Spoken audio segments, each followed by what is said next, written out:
aqui no Fórum Getap Verão 2023, o assunto não poderia ser outro. Além de produtividade, produtores estão preocupados com o preço do milho. Afinal de contas, a gente que acompanha o mercado viu o milho entrar numa vertente de queda aí significativa nas últimas semanas e a tendência é que essa pressão continue. Ao meu lado aqui o Enilson Nogueira, analista de mercado da Celeris, justamente para ajudar a gente a entender o que está acontecendo. Afinal de contas, Enilson, a gente tinha uma expectativa boa de produtividade para o milho, está se concretizando, mas aonde que o produtor errou, ou enfim, aonde que essa pressão está sendo exercida de forma mais rápida?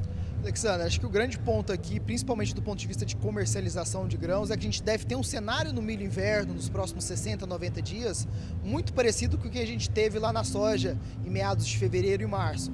Uma oferta muito alta, a gente estima algo em torno de 100 milhões de toneladas de milho inverno a serem colhidas nos próximos 60 e 90 dias.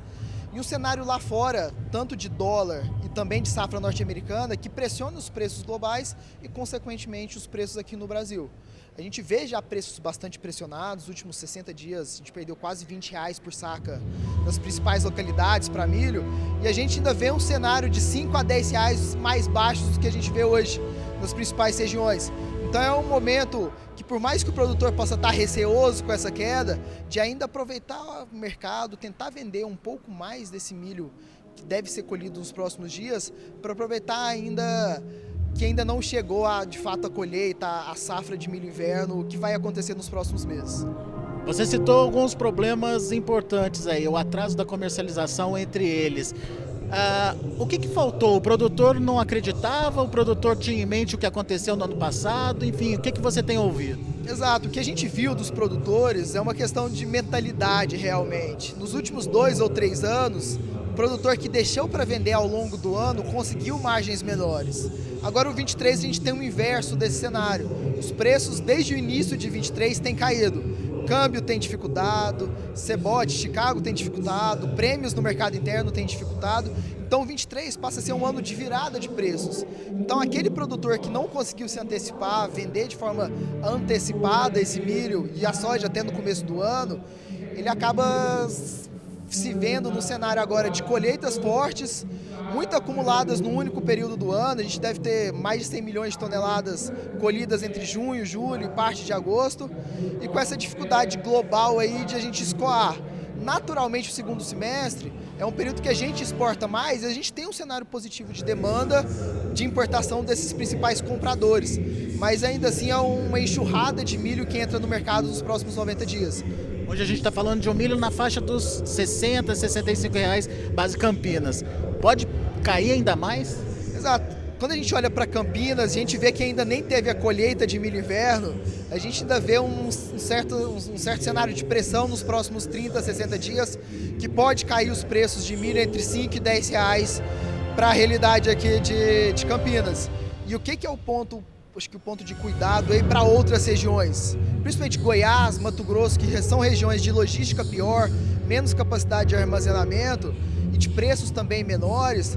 Hoje a gente vê preços, se de fato cair esses 5, R$10 na média nacional, a gente vê preços já muito próximos ou até iguais aos custos de produção. Então, de fato, por mais que o mercado esteja bastante fraco, é uma sinalização para já vender uma parte desse milho futuro que vai ser colhido nos próximos meses e aproveitar, por mais que os preços estejam melhores, mas aproveitar ainda um preço pré-safra, pré-colheita.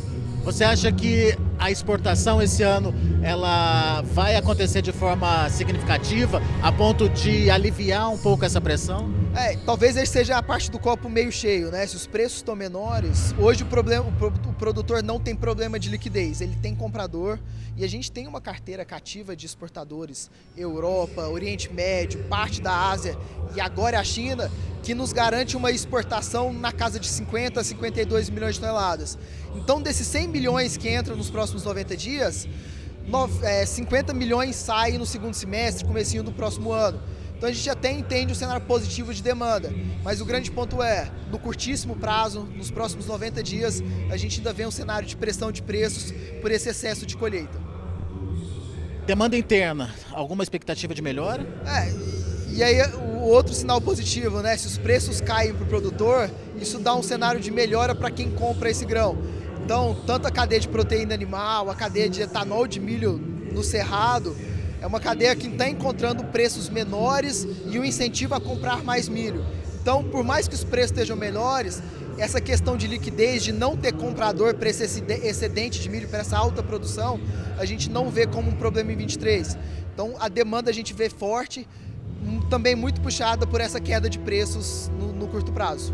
Mas é uma demanda que ajuda a segurar os preços, não vai voltar aos patamares anteriores. Exato, a gente vai ter, parece ser muito claro, para o final de 23, um aumento dos estoques, isso está muito claro. Esse aumento seria ainda maior se a gente não tivesse uma demanda interna e externa tão robusta como a gente tem hoje. Então ele ajuda a botar um pouco de piso nesses preços. Aqueles menos 5, menos 10 reais que a gente vê para o futuro, está muito calcado também nessa paridade de exportação. A gente vê alguma possibilidade de queda de prêmios, mas ainda assim a gente tem consumidor lá fora, tem consumidor lá dentro para sustentar algum piso de preços aqui no mercado interno. Mas pode vir uma safra cheia nos Estados Unidos, o mercado já começou a precificar isso também. Exato, muito do que o produtor tem perdido de preço nos últimos 30, 45 anos já é expectativa de uma safra cheia nos Estados Unidos. De novo, é mais um motivo para o produtor antecipar vendas, porque se de fato ocorrer uma safra cheia por lá, é mais pressão sobre os preços aqui no Brasil. Portanto, fique atento aí à possibilidade de comercializar o seu produto, veja a sua margem, se a margem for positiva, vai participando, porque o Enilson lembrou, tem região do país que essa margem já começa a ficar apertada, certo, Enilson? Exato, exato. Regiões de pior logística, de preços mais baixos para milho, por mais que o produtor esteja colhendo mais, esteja com boas produtividades, São Pedro ajudou esse ano, a gente está vendo preços muito próximos do custo de produção. O bom cenário é que para o ano de 2023-24 a gente vê uma queda bem relevante nos custos de produção. Então o produtor que vai plantar as safras de verão em 2024, no final de 2023 para colher da 2024, está vendo preços, custos de fertilizante de 10 a 20% mais baixos, defensivos mais baixos, sementes mais baixos e até diesel, né, que era o grande problema do produtor nos últimos anos, mais baixos. Então o grande alento é que para 23 e 24 o produtor tem um cenário de custos em queda. Claro, os preços também caíram, então é bom por um lado porque o produtor empata, coloca menos dinheiro no solo, mas por outro lado continua exigindo que o produtor continue com uma boa estratégia de comercialização para não ser pego no contrapé como aconteceu agora em 2023. Daí, mais do que nunca, a eficiência do negócio vai ser fundamental, principalmente para você, produtor, que estava acostumado com preços lá em cima, margem alta. A margem vai ser pequena e exige um maior controle da sua parte. Fica a dica para vocês, daqui a pouco a gente volta direto aqui do GETAP, em Indaiatuba, trazendo mais informações sobre milho, mercado do milho e tudo relacionado aí a esse setor tão importante para o agronegócio brasileiro.